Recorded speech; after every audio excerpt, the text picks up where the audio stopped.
Shannon and I met in college our sophomore year and instantly clicked. She was stunning with her thick brown hair, blue eyes, and a fit body. But what really captivated me was her vibrant personality, smart, cheerful, and funny. We became best friends, and after 3 months, we shared a memorable moment in my car behind the baseball stadium. It was clumsy, yet beautiful, and when we finally connected, she cried tears of happiness. From then on, I knew we were meant to be together. I'm Stu, a contractor from a small Midwestern town. I stand at 6 feet tall, weigh 187 pounds, with brown eyes and sandy hair. I run a successful remodeling business, while Shannon teaches music at a local high school. Together, we're financially stable and planning to start a family soon. Our first decade of marriage was blissful. Our bed life was fulfilling, though not daily. We had a rule to cuddle every night, and waking up next to Shannon was always a joy. I'd give anything for her, without hesitation. But then, something unexpected happened, leaving me emotionally shaken. Most of our work happens in the warmer months, so we vacationed during holidays and took trips in the summer. Shannon occasionally visited family or kept up with teaching during my busy season. Our favorite winter escape was to somewhere warm. During our marriage crisis, we opted for a 2-week stay at an all-inclusive spa resort in the Bahamas, hoping to reconnect. But my perception shattered quickly. Before boarding the plane, I believed our marriage was flawless. However, a man's lingering stares at Shannon at the airport hinted otherwise. His familiarity with her raised red flags, though they didn't attempt further contact. Despite my unease, Shannon seemed oblivious.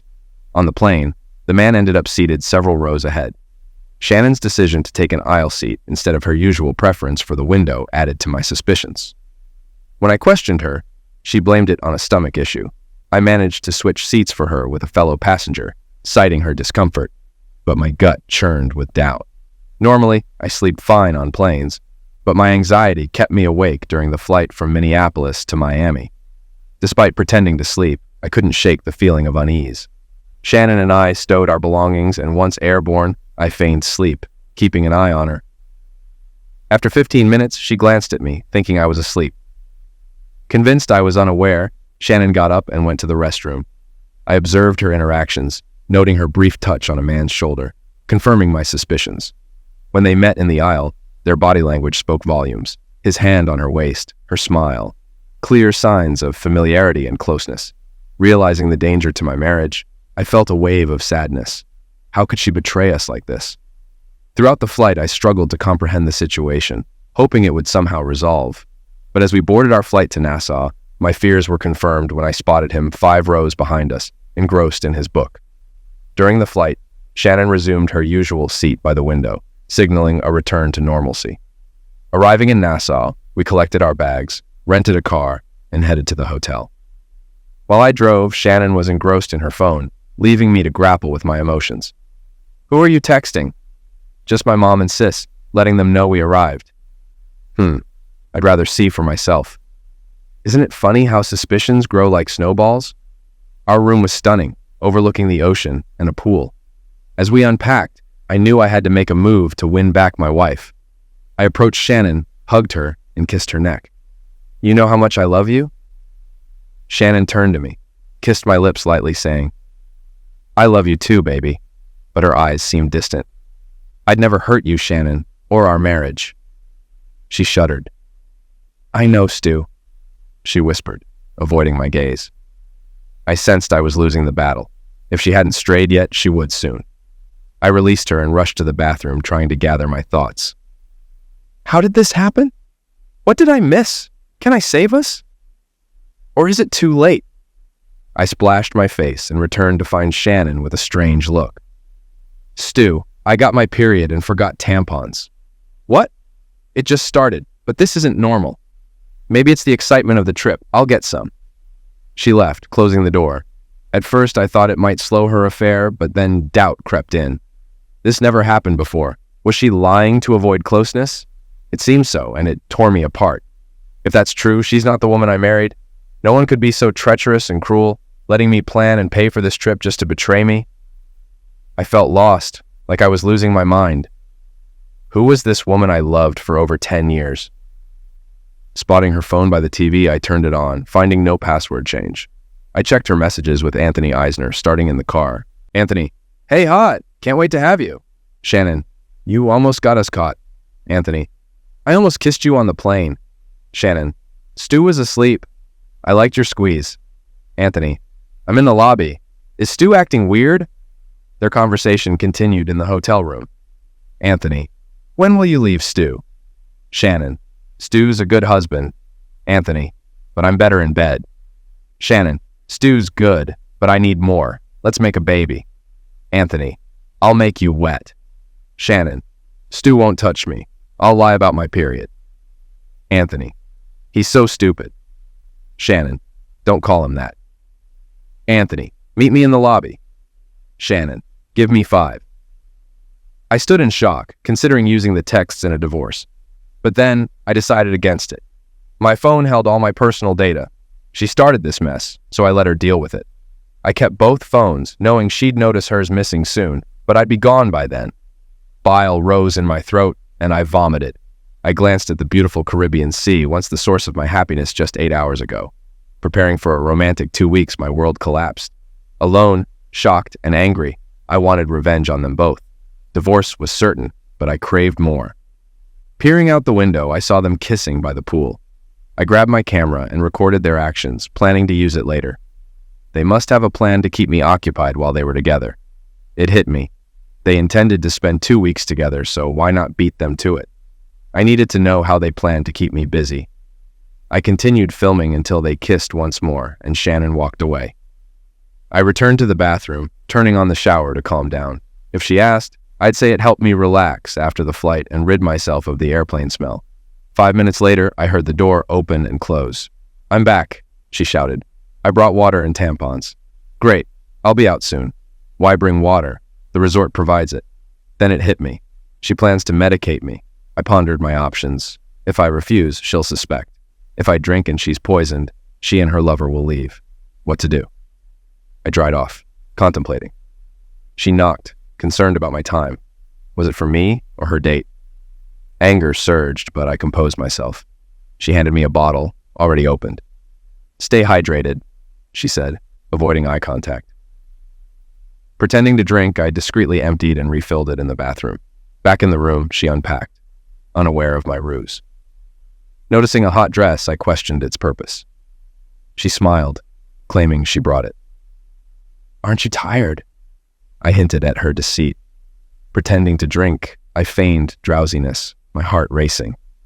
"Yeah, I'm a bit tired," I said lazily. "What time for dinner?" "Seating's in a couple of hours. Rest, I'll wake you," she said sincerely. "Okay, won't sleep long. Want time with you," I said, trying to mask her reaction. "Love you," she replied, less convincingly. I pretended to drift off, hearing her call someone, pleased I'd fooled her. "I'll be at Sandpiper Bar in an hour," she said, giggling. "Can't wait, love, bye." She hung up, preparing for her night out. Anger simmered as I feigned sleep, watching her. As soon as she showered, I searched her purse, finding unlabeled pills. I pocketed some, returned to bed, and waited for her to leave. Once alone, I dressed quickly, formulating a plan.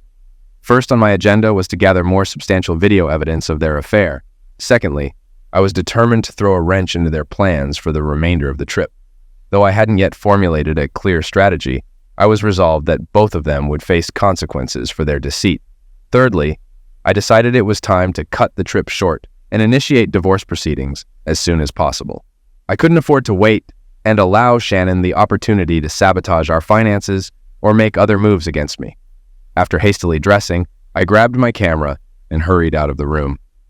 As I made my way to the bar, I pondered the capabilities of the camera, hoping it would perform well in the dimly lit environment.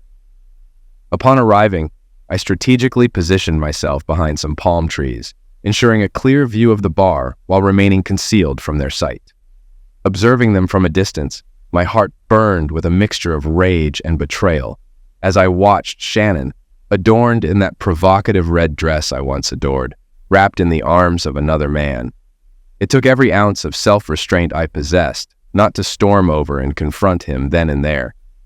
But I reminded myself that my primary objective was to gather evidence, not to risk a scene that could land me in trouble. With steady hands, I captured their every interaction, each kiss and caress, each shared laugh, all the while feeling a deep sense of anguish at the sight of my wife behaving so carnally with another man. As the hours passed, my resolve wavered, and I contemplated retreating to our room, now mine alone. However, just as I was about to leave, I noticed them departing the dance floor with a sense of urgency. Curiosity piqued, I discreetly followed them, maintaining a safe distance to avoid detection.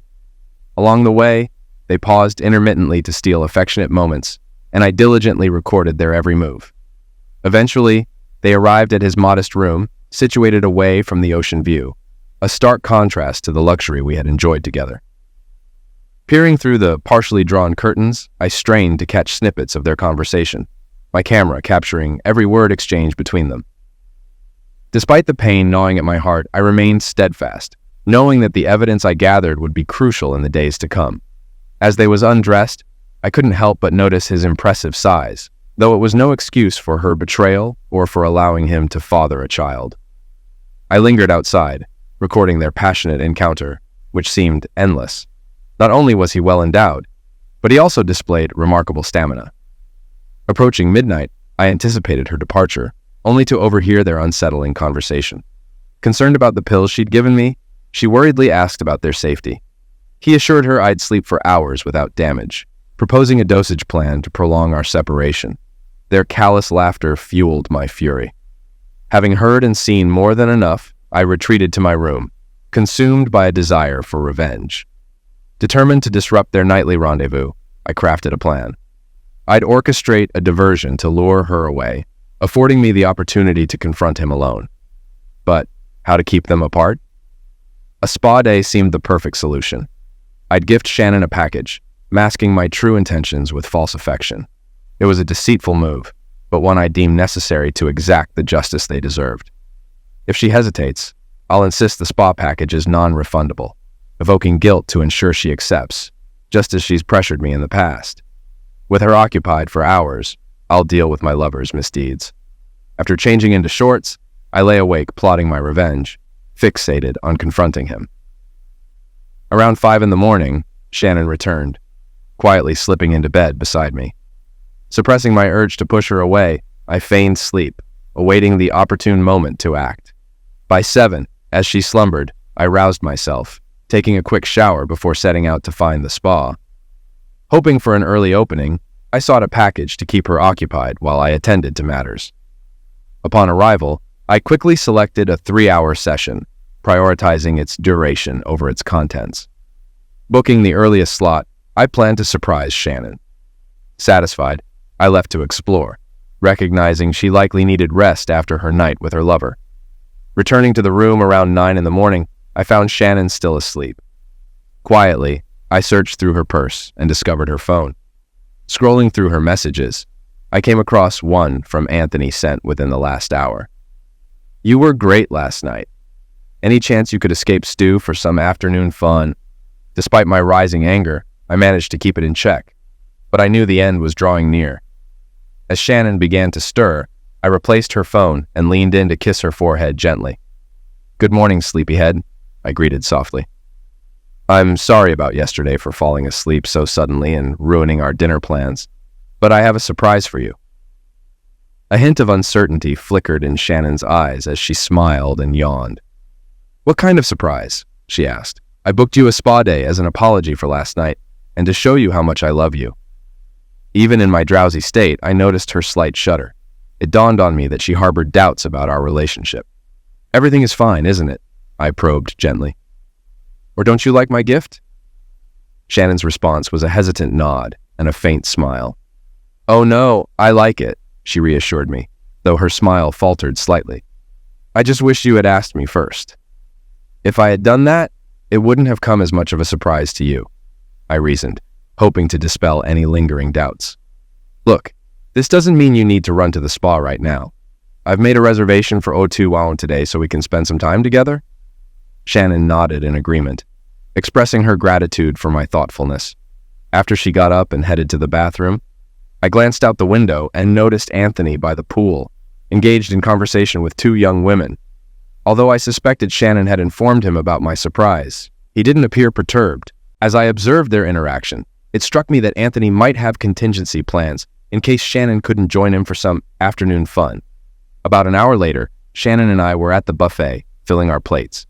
While I loaded mine with breakfast items, Shannon opted for just fruit and coffee. "Feeling hungry, babe? Is it because of your period?"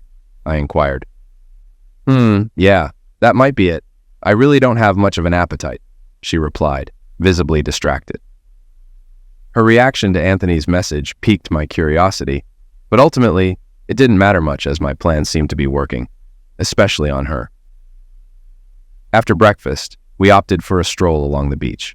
I brought my camera along, capturing shots of the palm trees and Shannon. Despite my compliments, she seemed uneasy, hinting at a growing sense of guilt. "What's wrong, babe? Are you okay?" I probed, sensing her discomfort. "No, I'm fine.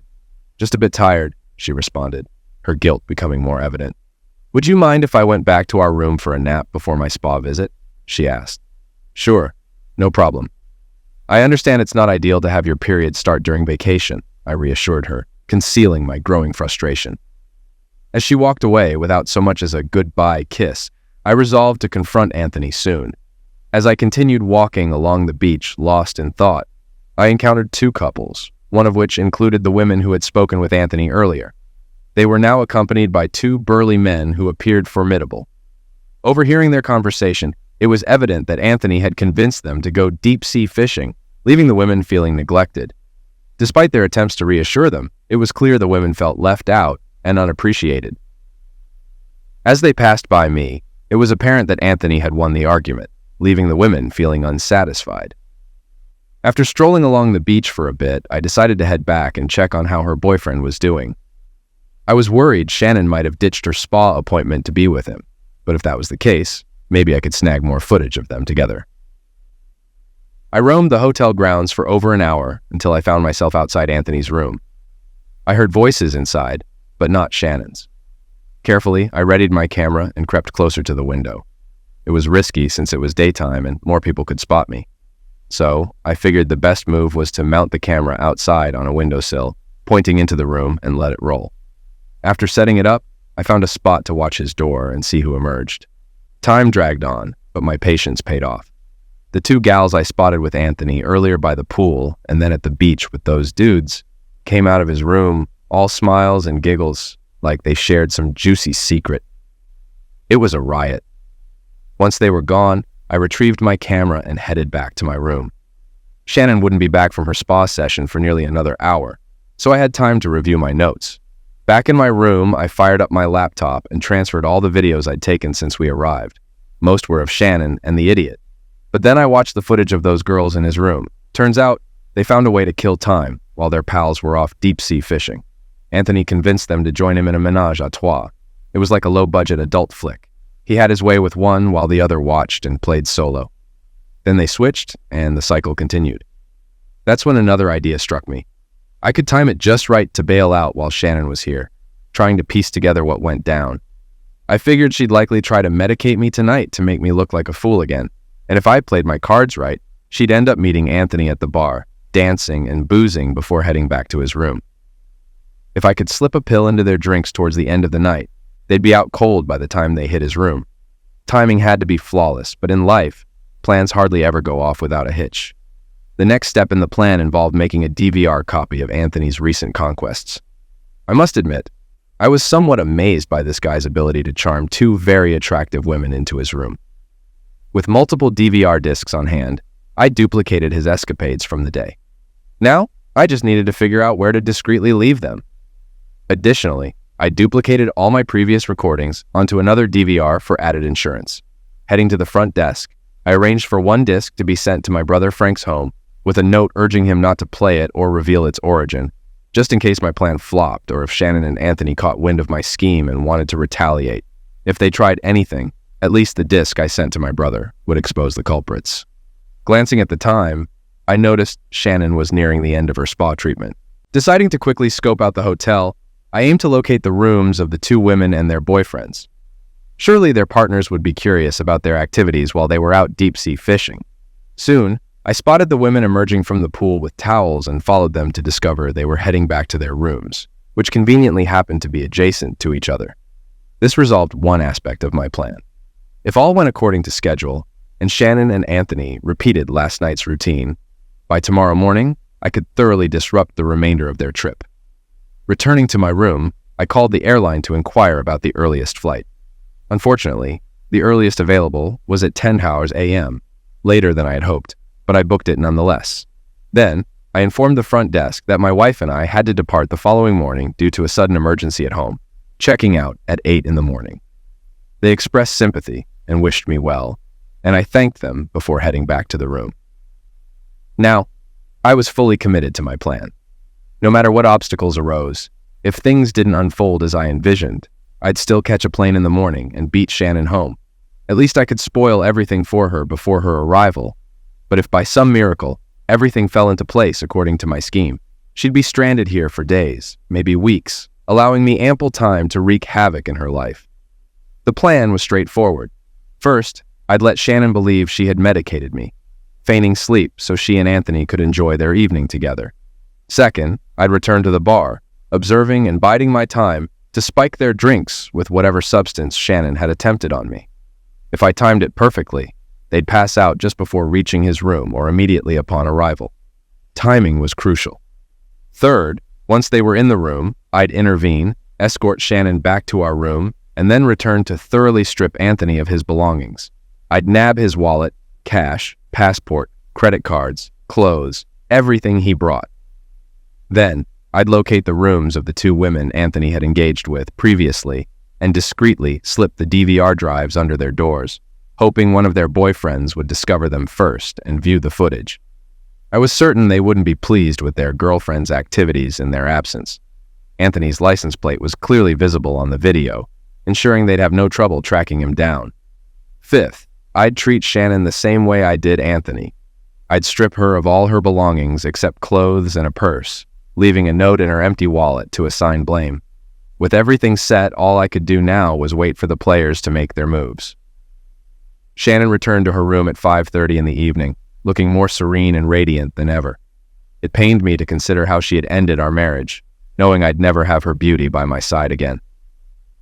"Stu, thank you so much for the spa day. It was incredible. I feel like a whole new person," she exclaimed, glowing with satisfaction. "I'm thrilled you enjoyed it. Initially, you didn't seem too keen when I suggested it, but now I'm glad you did. I just wanted to show you how much you mean to me," I replied, noticing her wince and the glint of tears in her eyes. "Thanks again. I really enjoyed it, and I love you," she said this time with more conviction and emotion. "Anytime, baby. We've got dinner reservations for 7. How about we rest up and then get ready?" I suggested. She nodded and headed to the bathroom, taking her purse along. A few minutes later, she emerged with 2 bottles of water, handing one to me. "Here, drink up. I want to go dancing tonight, so you better start hydrating now," she said with a wink. All right, let me hit the bathroom first," I chuckled. Once inside, I went through the familiar routine, emptying the bottle and refilling it with water from the counter. I flushed the toilet to make it sound like I was occupied before returning to the bedroom. Continuing to sip water, after 15 minutes, I began to feign sleep, snoring lightly as I watched Shannon prepare for her evening with Anthony. Unbeknownst to her, she headed to the bathroom and started the shower. Seizing the opportunity, I swiftly retrieved her phone to check her messages from her lover. "I can't leave this afternoon. Stu got me a spa package. I couldn't refuse, Anthony," she had texted. "No problem, baby. I've got other plans. Are we still on for tonight?" Anthony responded eagerly. "Oh yeah, I can't wait to be with you, Anthony," Shannon replied, igniting my anger. Reading through their exchange, my fury subsided slightly, knowing the end was near. Now all I had to do was tail them to a bar, observe their dance routine for a few hours, and then easily spike their drinks. Or so I hoped. I searched through Shannon's purse and found Anthony's room key card, pocketing it before neatly arranging everything back. Shannon took a bit longer to get ready. Then she did something entirely unexpected. She sat beside me on the bed and gently caressed my cheek. "Baby, after this week, I'll be all yours. I promise. I just needed to clear my head before we start a family. I'm sorry I couldn't confide in you, but I had to do this. The next few days are for me. I couldn't risk telling you, knowing you'd leave me. But I need you more than ever. I love you deeply, but I have to do this," she confessed. Then she leaned in, kissed my cheek, and whispered, "I love you so much, Stu. Initially, I thought she had realized I was awake, but then I realized she was trying to ease her own guilt. However, it was too late for that. Soon, she was fully dressed and walked out the door. As soon as the door closed, I sprang out of bed, got dressed, and followed closely behind her. They found themselves once again in the same bar as the night before. It was busier than last night, and I even spotted 2 women and their boyfriends from the beach. If my plan succeeded, they wouldn't be together. The next morning, I found myself in the same spot as the previous evening. I settled in and began recording the evening's events with my trusty camera. The night unfolded as expected, and soon both were seated at the table, chatting and laughing. As the hour grew late, I realized it was time to medicate them with sleeping pills. I quickly made my way to the bar, ensuring they didn't notice me. Finding an empty seat near where the waitresses prepared drinks, I ordered a beer, keeping a watchful eye on them. Observing closely, I noticed a waitress taking their order and promptly relaying it to the bartender. I seized the opportunity as she placed her order, calling over another bartender to order the same drinks. As the first bartender turned away to fulfill the order, I discreetly opened a capsule and poured its contents into each drink, stirring to dissolve the powder. It fizzled slightly but blended seamlessly. With a glass in each hand, I maneuvered past the waitress, ensuring to shield the exchange from view. Thankfully, the crowded bar provided ample cover, and my actions went unnoticed. I distanced myself from the waitress, giving her the chance to deliver the drinks to the happy couple. Swiftly, I left the bar and returned to my observation spot, anxiously watching. The waitress served them their drinks, and I waited, hoping my timing was right. It was just past 1 in the morning, so if the medication worked as planned, they'd remain unconscious until around 11 in the morning. It'd be ideal if they made it to Anthony's room before passing out. They leisurely sipped their drinks, and I grew increasingly nervous. What if they didn't finish? Would there be enough medicates for the desired effect? Then, Anthony leaned in and whispered something to Shannon. She smiled, and they hastily downed the remaining drinks before leaving the bar. Thank goodness. I hurried to keep pace with them, noticing their haste to return to the room. As I trailed behind, I observed Shannon beginning to stumble, struggling to maintain her balance. Anthony took her hand, draping it over his neck and supporting her with his arm around her waist. By the time they reached his room, Anthony too appeared increasingly unsteady. My timing of medicating their drinks was spot on. Now, I just had to wait for the full effect. Upon reaching his door, Shannon could barely stand, and Anthony was staggering more with each step. He fumbled with the keycard, making several unsuccessful attempts before managing to open the door and stumbling inside. After waiting a few minutes, I retrieved the keycard from Shannon's purse and entered the room. As I stepped inside, I heard Anthony muttering, "What's wrong with you, baby? You didn't drink that much." His slurred speech indicated he'd soon be unconscious. Inside, Shannon lay face down on the bed, already in a deep sleep. Anthony shook her, attempting to rouse her. "Come on, baby, it's time to have some fun," he mumbled, then noticed my presence. "Hey, who are you?" he slurred, trying to stand up straight but nearly falling. "Just her husband, the fool. Now, be a good boy and pass out so I can get her out of here," I retorted. On cue, he slowly collapsed to the floor, motionless. Approaching the bed, I noticed his phone lying nearby. I picked it up, curious about its contents in terms of texts and photos. Soon enough, I was scrolling through numerous photos, most innocuous, but then I stumbled upon something more damning. He possessed a folder containing numerous images of women in different stages of undress, some engaging in love-making acts like self-pleasure. Most of the women were unfamiliar to me, but I did come across a few undressed pictures of Shannon, along with images of her engaging in similar acts. As I continued browsing, I recognized some of the women as teachers from Shannon's school, and the wives of several male colleagues. Well, this is quite revealing. It appears Anthony has a penchant for affairs with married women. Things were about to take a nasty turn. I scrolled through his contact list and decided that, aside from my soon-to-be ex-wife, these photos should be shared with everyone in his contacts, particularly the husbands of the women he photographed. When he returns home, he's in for an unpleasant surprise. I forwarded photos and videos of Shannon to her phone, then transferred them to mine for future use. Let's call it insurance.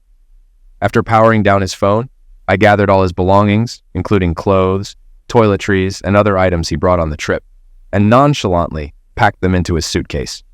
I also rifled through his pockets, confiscating his cash, wallet, credit cards, driver's license, and passport, knowing that without a passport, leaving the island would be tricky for him. Once his suitcase was filled, I turned to Shannon, still lying face down on the bed with one leg hanging off. With care, I rolled her onto her back, then carried her to our room. After laying her on our bed, I returned to Anthony's room to collect his remaining belongings, keeping his phone, wallet, and cash as compensation for the trouble he caused. After thoroughly inspecting his room, I wanted to ensure he left with nothing. I even removed his shoes, and on my way back, stumbled upon a hotel dumpster. I tossed his suitcase and shoes inside, covering them with trash to conceal them. Returning to my room, I proceeded to pack my suitcase along with Shannon's belongings, treating her possessions with the same care as Anthony's.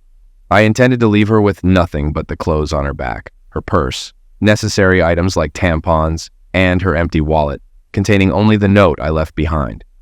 Finishing up, I noticed it was already past 4 in the morning, and I needed to be at the airport by 9. Since Shannon finished her drink around 2, she wouldn't wake until at least noon. I anticipated Anthony's arrival around 10:00 in the morning, ensuring I'd be long gone before either of them woke. There was one more task on my agenda. Leaving the room, I grabbed the 2 DVR discs I had recorded earlier and made my way to the rooms where the 2 women and their partners were staying.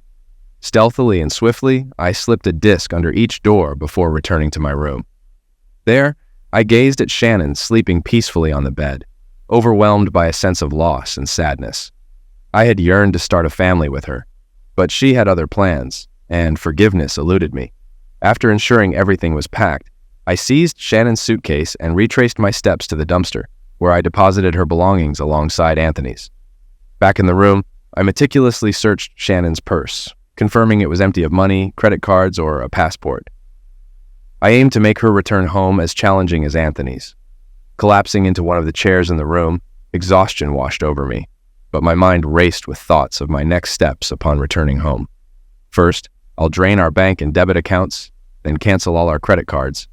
Next, I'll gather all my belongings and vacate our house. I figured I'd need to rent a storage unit for my things, but I didn't care. I just wanted out of our house and this sham marriage. Before I knew it, I drifted off to sleep, and upon waking, it was nearly 7 in the morning. Rising from the chair where I'd slept, I approached the bed, casting one last sorrowful glance at Shannon before carefully lifting her and carrying her out of the room.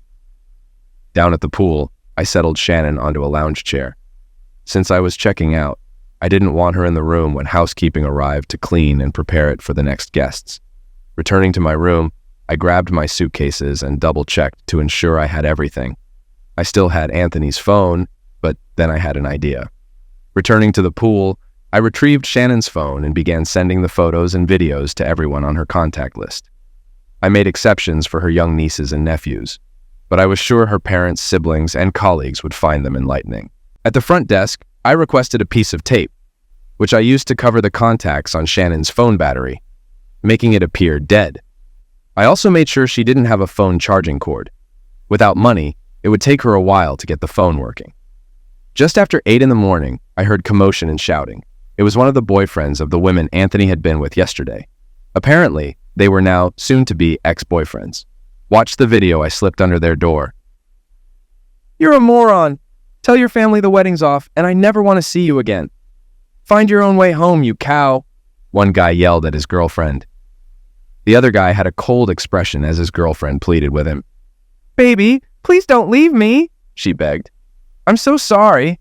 It was a stupid mistake, and you've already paid him back in full." "You're a traitor. Go to your new boyfriend. He might have more money, but I doubt he'll be as forgiving," he replied coldly, sending shivers down my spine.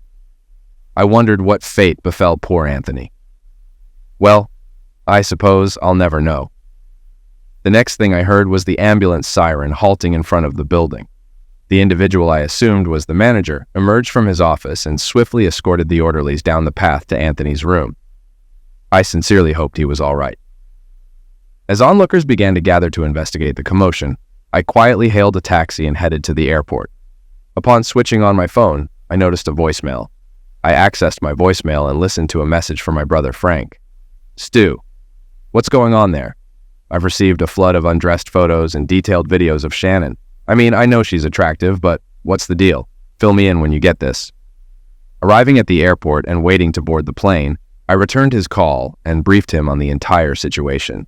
How Shannon had been involved with Anthony while we were away, and her attempts to conceive with him. Initially shocked, my brother thought I was jesting. However, after urging him to review the video closely, he expressed his sympathies and offered assistance if needed. After thanking him, I ended the call and soon found myself journeying home solo. Upon landing, I powered up Anthony's phone and found numerous voicemails and messages, many containing threats directed at him. It seemed the photos and videos I distributed weren't well received. Retrieving my luggage, I retrieved my car from long-term parking and drove home, brainstorming my next steps along the way. Although divorce was an option, I knew it would entail splitting our assets evenly, which didn't sit right with me given Shannon's infidelity. It felt unjust that she could cheat and still benefit from a divorce. As I drove, another plan began to take shape in my mind, prompting me to mentally outline what I required and how to execute it. She had shattered our marriage, so I was determined to make her life miserable. Upon arriving home, I contacted my brother to assist me in moving my belongings out of the house in the coming days, ensuring Shannon returned to an empty home. Finally, I checked my phone to discover over 20 voicemails and a dozen messages, mostly from Shannon's sister and other relatives, inquiring about her whereabouts and why she wasn't responding. I felt somewhat relieved that there were no messages from Shannon herself. She couldn't turn on her phone, so she probably hadn't realized what had happened yet. I chuckled at the notion that when she eventually powered on her phone, she'd be greeted by a flood of texts and voicemails inquiring about the photos and videos she unwittingly sent. She was in for quite a rude awakening. My first task was to cancel all our credit cards and transfer our money from our joint bank account to my personal one. Then I began gathering my clothes and personal items I wanted to keep. Any gifts Shannon had given me over the years were promptly discarded unless they held significant value, in which case I either sold them online or pawned them. Upon arriving home, I promptly switched off the home phone, directing all communication to my cell phone. It was around 11 p.m. when I finally checked my cell phone and found numerous texts and voicemails from Shannon. She seemed to have gotten her phone working again. Her initial messages inquired about my whereabouts and expressed concern, but as she realized the situation, her tone shifted. Why? Why did you do this to me? Couldn't we talk first? She pleaded in subsequent messages. Deciding it would only upset her further, I ignored the rest of her messages. The following day was busy. Unsure when Shannon would return home, I had to act swiftly. I purchased boxes to pack our remaining belongings and rented a warehouse large enough to store everything. Next, I visited the bank to deplete our joint account, transferring the remaining funds to my business account, which I planned to close and abscond with the money. But before I could depart for good, there was one more task to undertake.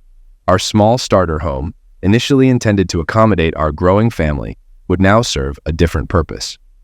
Armed with my knowledge of construction and renovation, I embarked on a mission to make extreme alterations to our home, albeit in a non-traditional manner.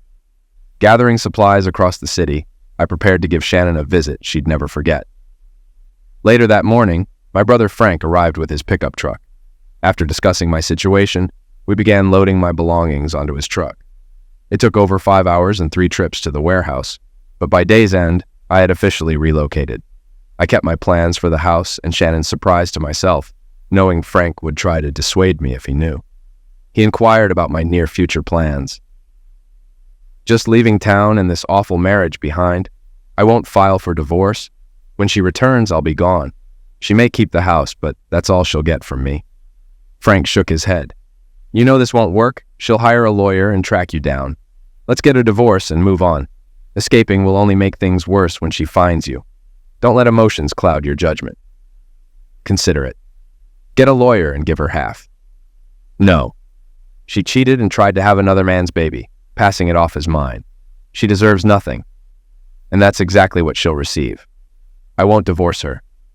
I'll leave her broke and exposed for all to see.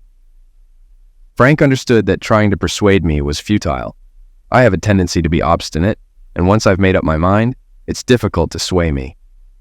He departed, cautioning me to reflect on my decisions and avoid impulsive actions.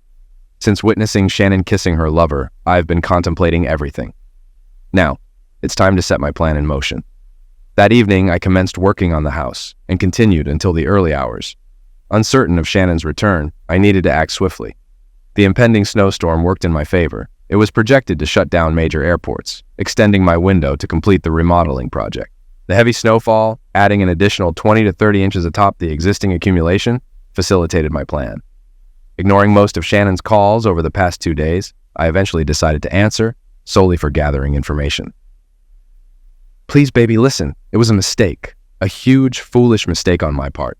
I never intended for it to escalate like this. I'll do whatever it takes. Just please forgive me, she pleaded tearfully. Her tears failed to sway me. I wanted nothing more to do with her. However, I needed to maintain composure, offering her a glimmer of hope before abruptly cutting it off. Shannon, you've hurt me more than anyone ever has. I'm not sure if I can forgive you or trust you again. I just need to understand why. Why did you do this to us? Didn't you love me? Wasn't I enough for you? I maintained a calm tone, though a hint of sadness lingered in my voice. Inside, I wanted to shout into the phone that she was nothing more than a heartless person I never wanted to see again. I should have let her believe we had a chance to reconcile. Baby, please let me explain. None of that meant anything. He meant nothing to me. You mean everything to me. You're my life. You're everything. Please, oh God, please forgive me, she sobbed. After a brief pause, I responded, Baby, I'm just not sure. I loved you, but you've broken my heart. I don't know if we can mend everything. No, baby, we'll mend everything. Our love will be even stronger, our connection deeper. We just have to get through this. Please, baby, can you wait until I come home so we can talk? Her voice trembled with desperation. I'm not sure. When will you be back? Well, there's a hitch. I don't have my passport or a plane ticket. My sister is sending me some money since all my credit cards were stolen. Oh, that reminds me. Please call those credit card companies and have them cancel my cards immediately. It's remarkable how she went from pleading for reconciliation to commanding the cancellation of her credit cards. Quite a transformation. All right, I'll handle it right away. So, any idea when you'll be back home? I think in a few days. I spoke with the American consulate here, and they'll issue me a new passport. Let me know when you depart. Sure, I'll do that. Stu. Yes? I love you. See you when you're back home. I ended the call. This means she won't return for a few more days. Perfect. I figured this would give me ample time to ensure my home renovations were completed and to take care of a few things to help kickstart a new life without her. The following day, Frank called to check in and invite me over for dinner. I accepted, as I hadn't had home-cooked food in over a week, surviving on pizza and Chinese takeout. After assuring Frank I wouldn't do anything impulsive, Shannon called. Hey baby, I just got word that I'll be getting a new passport in a couple of days. All I need now is a plane ticket home. I could be with you in a few days, and if I catch an early flight, I'll be home later in the evening. Will you meet me at the airport? I really want us to talk as soon as possible. This might not be the best idea, Shannon. It'd be better to ask your sister to pick you up and take you home. We can talk once you're back. I just placated her. By the time she arrives, I'll be at least 100 miles away. Okay, baby. I love you. And I believe if you give me a chance, we can work through this. All right, Stu? Yes, we'll talk, and then we'll see. No guarantees. I deceived her, just as she once did to me. Now that I knew when she'd be back, I had ample time to tie up loose ends before leaving town. First, I sold my work truck and bought another one, used but in good shape, registered under a friend's name. Secondly, I had to inform my employees that I was shutting down the business due to my impending divorce.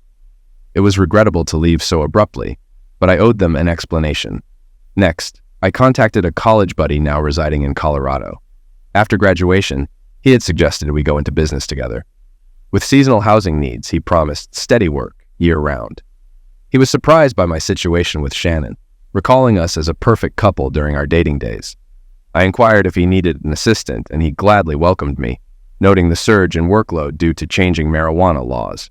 I requested an informal arrangement to prevent Shannon from tracing my whereabouts or accessing any funds from me. Everything was arranged, and all that remained was for me to depart. Shannon called multiple times daily, professing her love and pleading for forgiveness. She provided daily updates on her return. promising lifelong devotion upon her arrival. The day before her return, I loaded my new truck and emptied the house, leaving behind only Shannon's belongings or items of no value to me. Departing early in the morning, I aimed to slip out of the city unnoticed. I asked my neighbor to record Shannon's return as a favor, promising to alert him when she arrived, hinting at a surprise. Unaware of our marital strife, he cheerfully agreed, awaiting my call the following day.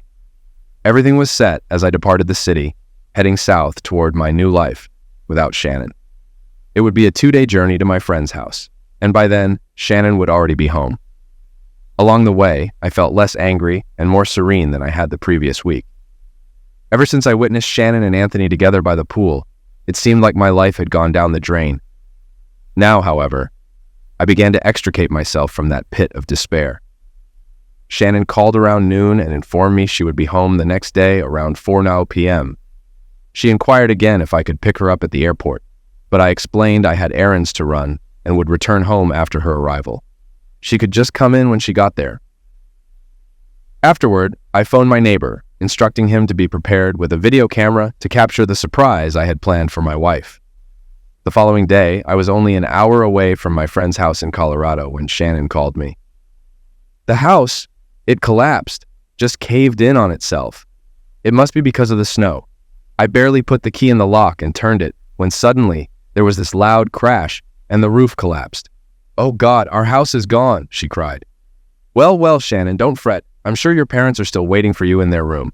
As for me, I've taken other measures," I said cheerfully. "What do you mean? Our house is destroyed. How can you be so cheerful?" Now she was growing angry. Fine, my renovation unfolded exactly as planned. I rigged it so the house collapsed when she unlocked the door. I installed temporary bracing in the basement and used a chainsaw to cut the nails in the floor. The front door lock was connected to a switch that activated a winch I bought cheaply at a pawn shop. Using a pulley and ropes attached to temporary supports, as soon as she turned the key, the winch engaged and our house collapsed. You see, dear, our house didn't collapse on its own due to the snow. I had a hand in it, just as you did with our marriage. Best of luck finding a new home. At that moment, I reset it and called my neighbor. "Stu, you won't believe what happened. Your house just collapsed. Must have buckled under the snow, though there wasn't much of it. At least not enough to cause this much damage." He was thrilled. "I've got it all on tape, and luckily, your wife is okay. She was trying to open the door when it happened, and bam, the whole thing just fell in on itself." I asked him to email me the video when he could, as I wanted a copy of it. After the conversation, I powered off my phone and continued my journey towards a fresh start. It's been nearly 3 years since then, and I've managed to establish a comfortable life for myself here in Colorado. While I stay connected with a few friends back in Minnesota and stay informed about what's happening, I've avoided direct contact with family members because I was certain they'd disclose my whereabouts to Shannon. It appears Shannon achieved her desire and became pregnant with Anthony's child. Initially, she insisted the baby was mine, casting me as a neglectful father who fled. Sadly, even my own mother believed her narrative, eager for a grandchild. To resolve the matter, I reached out to a friend who then contacted my brother, urging him to request a DNA test for the baby, comparing it with my brother's DNA. If I were indeed the father, there would be a match. If not, there would be no resemblance. Astonishingly, she agreed. When the results arrived, my mother promptly expelled her from the house, vehemently denouncing her and her illegitimate child. Regarding Anthony, it seems he suffered severe injuries inflicted by those 2 men at the resort, spending over a week hospitalized before returning home. Upon his arrival, several other men, or rather ex-husbands, were waiting to confront him. He has since departed town for an undisclosed location, but rumors suggest he may be impotent. It seems his days of promiscuity are over.